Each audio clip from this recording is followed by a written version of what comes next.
Hello, dear friends.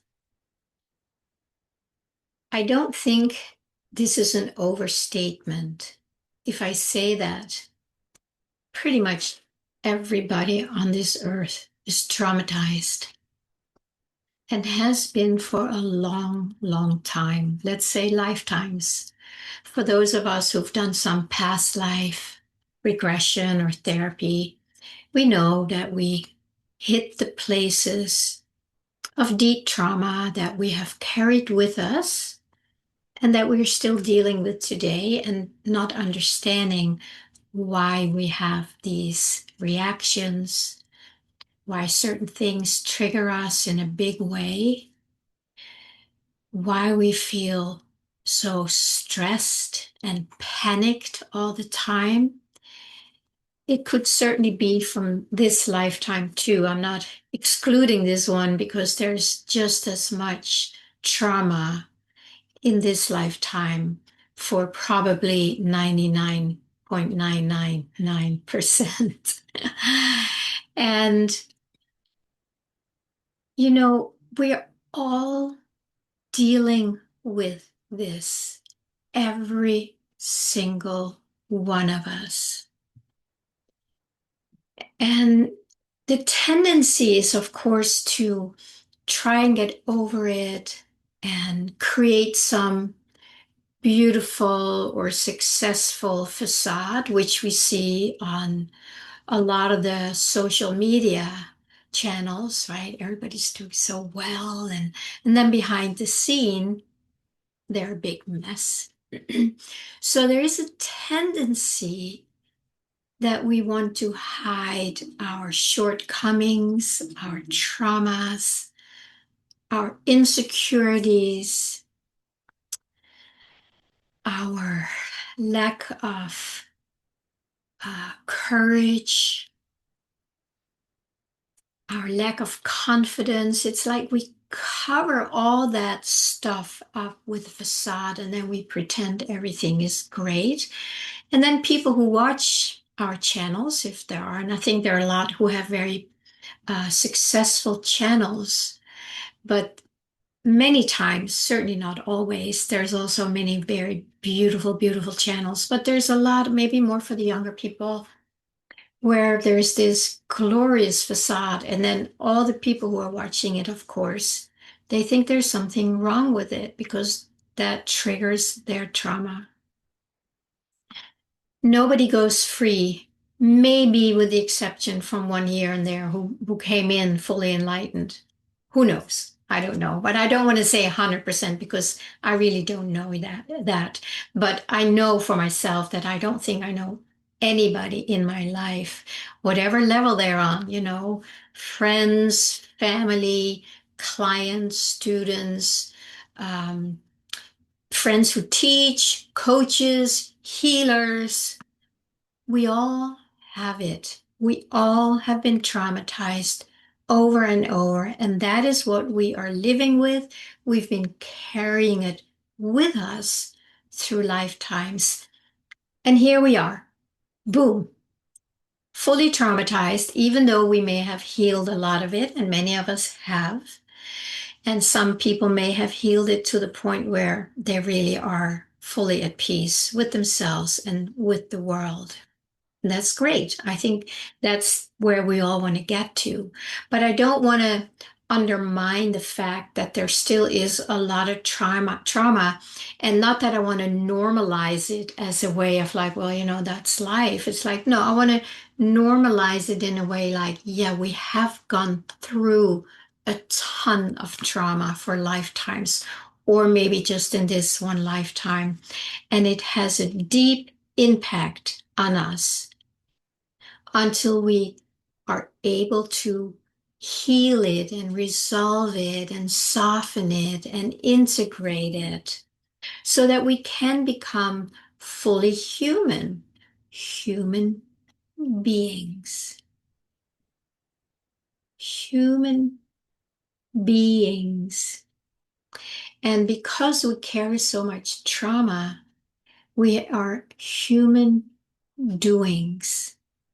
And it is that trauma, that nervous system that is so activated that makes everything want to go so fast. I know that in myself, my whole life, my mom, my grandmother, my siblings, there's all this really, really fast energy where everybody's talking fast, nobody's listening, things have to be done very fast. That's what I grew up in. And then, whatever else is on top of that, the threats, the blame, the shame, all that stuff that lodges in our nervous system. And that is what we are living with today. And that is what we keep bouncing into in each other.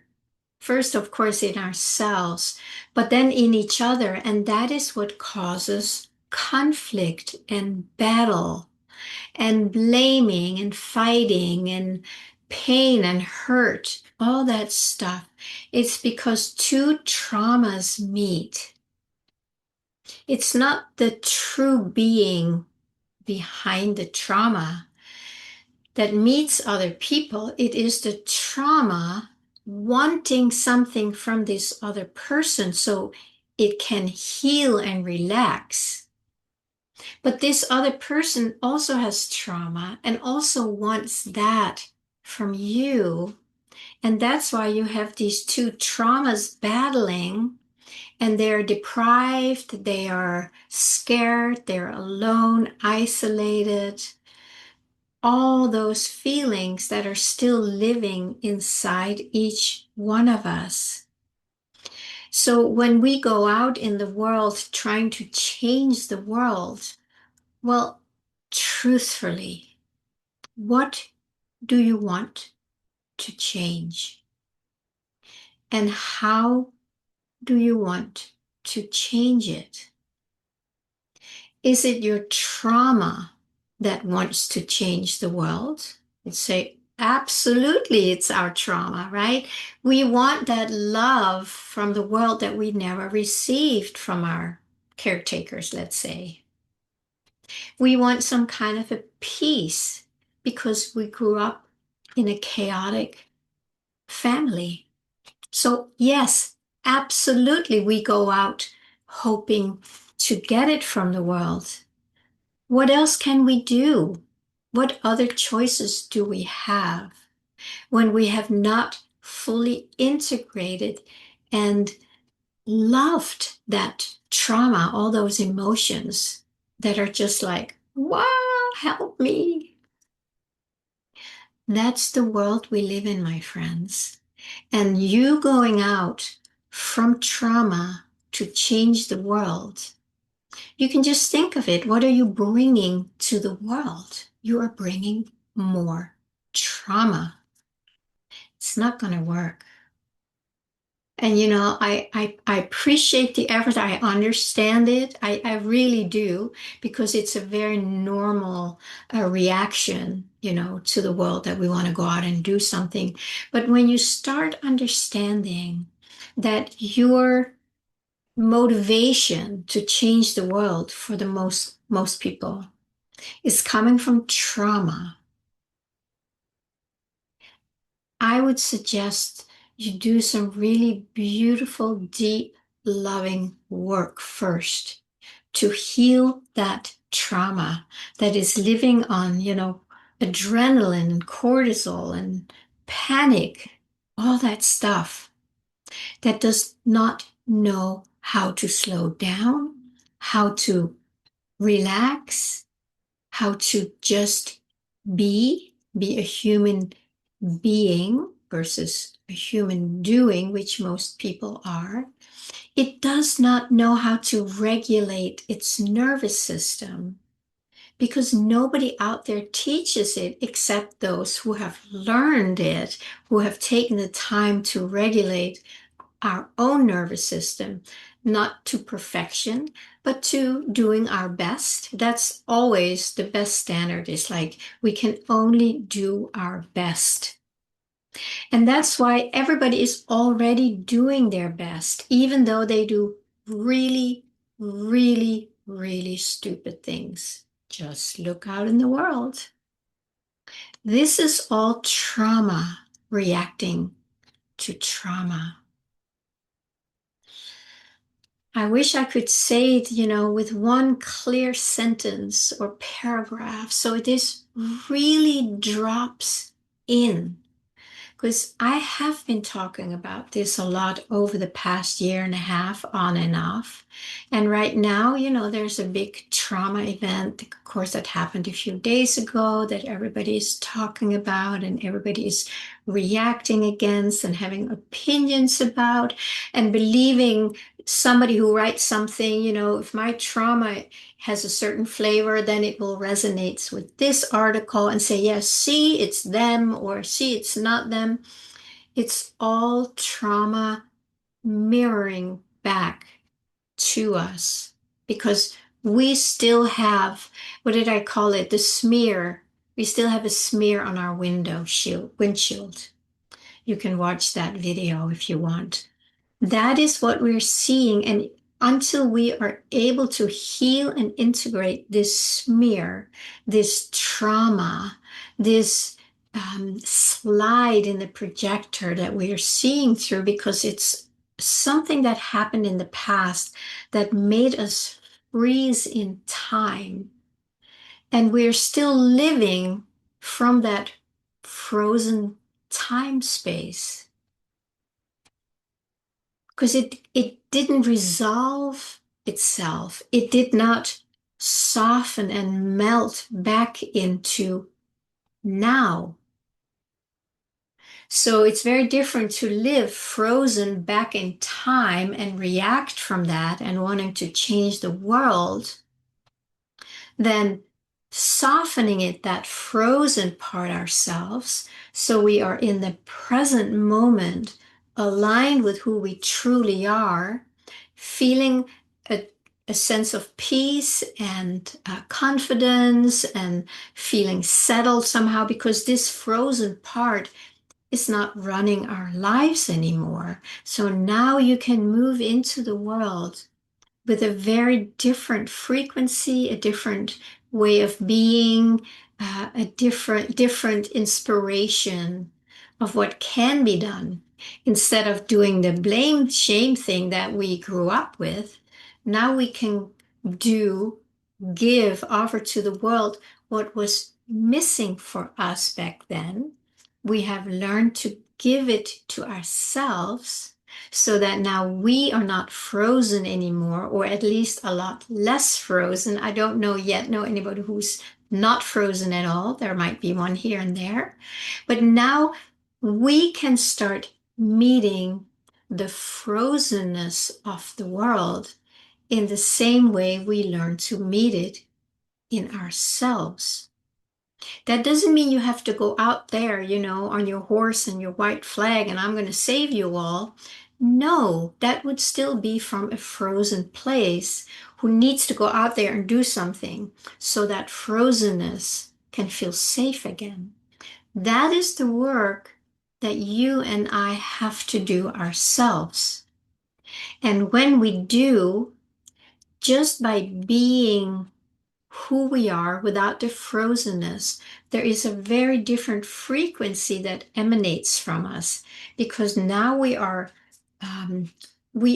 conscious of who we are. We are present in our heart and in our soul, and that is where wisdom and inspiration and new ideas come from.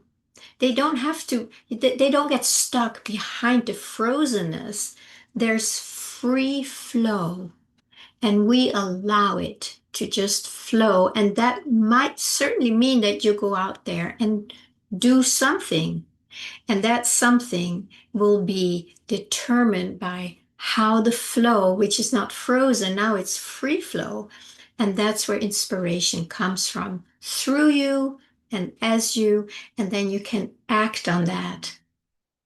Not to change the world, but to bring the solution, being the solution. This is very different. My friend, this is so important. Let's first agree that everybody is traumatized, even though there might be some who are not. I want to just say, let's just agree and not think that people should be better than they are, because they're not. Even the ones you hate the most, there's probably a lot of trauma in there, because when people act that way, it's because they are fully disconnected from their heart, from their divine expression. It's closed off. They're frozen and they act from frozenness. Pushy, fighting, war, yelling, blaming. Just look at the world. Most people do it. Very sad. So here I'm doing my little offering, letting my flow guide me to share these words with you today. If it lands, the words, the energy, the invitation, please make it yours. Take it in, find your flow, find out how you need to and can and want to soften your frozen parts so that the flow of the divine is not blocked anymore. It just free flow out in the world, dissolving the mirror that this was just mirroring our own frozenness back to us. So now that it flows freely, there will be a new mirror. It's not going to look the same.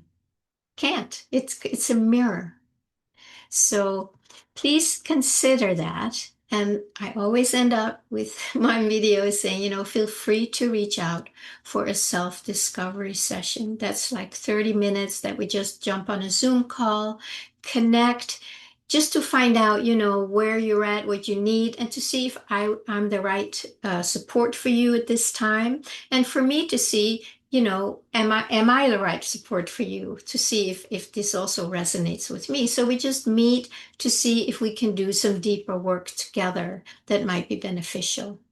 No pushing, just checking it out, listening inside, taking the time to really feel into, is this really what I want? Is this what's going to help me right now?